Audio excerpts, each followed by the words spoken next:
So, it's been about a week since I moved in, and we're slowly but surely making progress.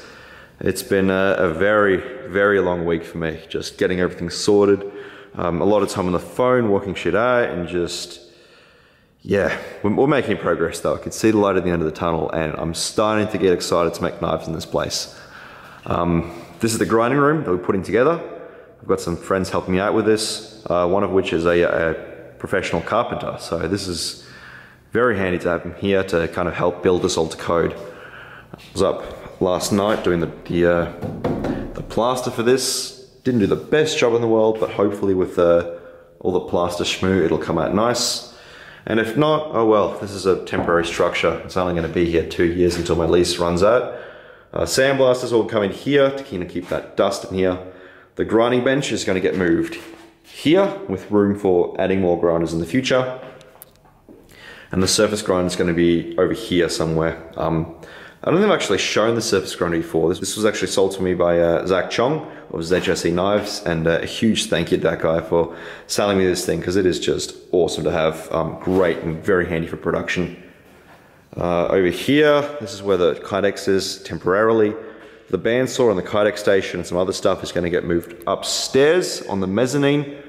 I don't really need that space, but for an extra few $100s, I get an extra, what is it, maybe 30 square meters of room to my workshop. So yeah, let's do it.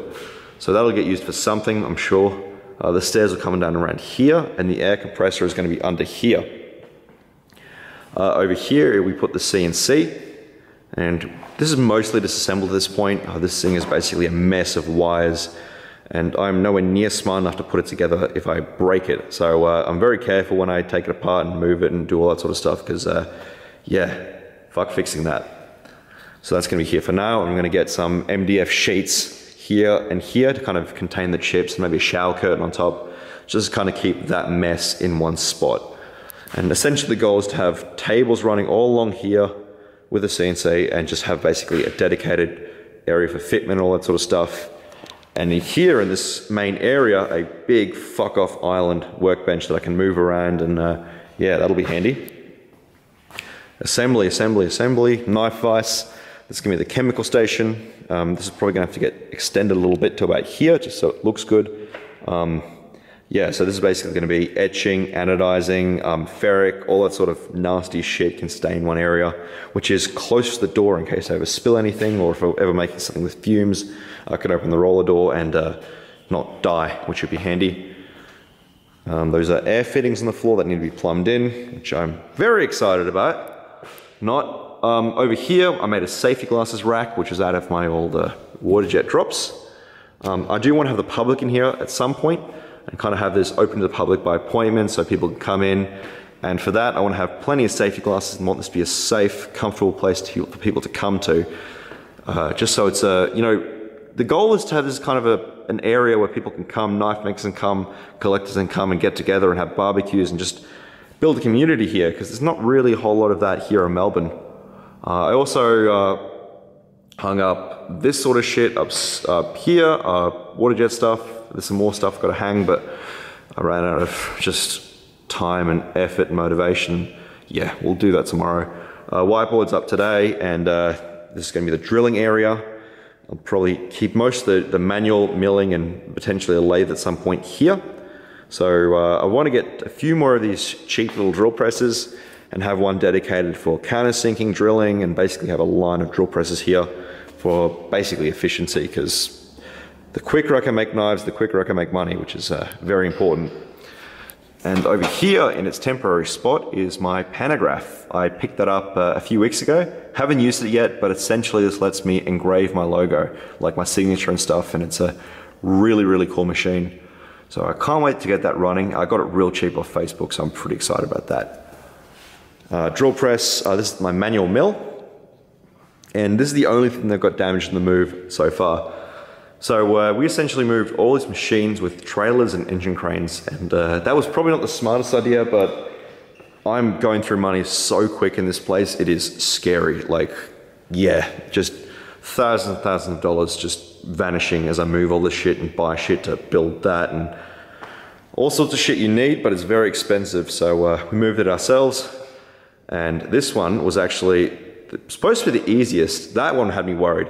When we moved the surface grinder, the engine crane was creaking. We had like wooden boards under it, so if it did fall, it would only fall like that much. But yeah, that was scary. This one, I thought it'd be pretty easy. We got it out and over here pretty easy. But when we were getting it out, we didn't fasten it properly and the whole thing flipped. And this is about, I don't know, maybe 200 kilos, 300 kilos altogether. And when this thing flips, it is about half a second of holy fuck and then a giant crash. Luckily, all it did was shear off one of these handles and break this. And as far as I can tell, everything else is fine on this thing. So that was very lucky that A, the machine's fine, and B, nobody got killed. So yeah, because that could have absolutely killed one of us moving this. So that was, yeah, probably learned my lesson on that one. Air compressors on the floor, as it usually is. So this is all, yeah, obviously work in progress. Kitchenette. Picked up a few things off Facebook. Pretty much everything here is off Facebook. I didn't really buy a whole lot of stuff new because it's usually free or very, very cheap on Facebook, which makes life very easy when you're trying to save money. Microwaves and stuff are basically in here because, yeah, I've got to eat a healthy lunch and not end up 300 kilos, which would not be ideal. So yeah, that's all that sort of stuff. That there is very important. It's knife maker fuel sometimes. What else? Oh yeah, this is probably one of the dumbest things, but I've gone 22 years of my life without a fucking impact driver, and now that I've got one, I don't know how I've lived without it. It's only a little cheap Ryobi one, but oh my god. Like, I feel like a real man now that I've got an impact driver. These things are cool. I've been basically putting in everything with the impact driver instead of just a drill, which is very, very handy. And I also got a circular saw, which is also cool for random stuff, building workbenches and shit. Been doing most of my woodworking for basically the whole time with like a handsaw and a hand drill. So that's, having tools is pretty handy, which is probably common sense to all of you. This is the office. That is the doormat. As you can see, it is used a whole lot by all the fucking plaster footprints. Yeah, plaster is so dusty, I absolutely hate it, but yeah, it's cheap. My office setup, I've never had an office before, so that's pretty exciting. This is essentially off Facebook. I got it for free off a couple that were having a divorce. So I got this, that table over there, a TV, stereo, everything off these guys for nothing. It was basically if you can get in your car, you can have it kind of a deal. So this is a IKEA table, which was interesting to put back together because it didn't really fit in my car assembled. So putting this together was fun. I essentially just said fuck it and ripped out all those weird cam screws they use and just put bolts through everything, which worked out great. It was kind of the nuclear option for putting this together. Just a shitload of screws and nails and everything, and now it's together and solid. Got a printer and everything set up in here. This is just a good area to work.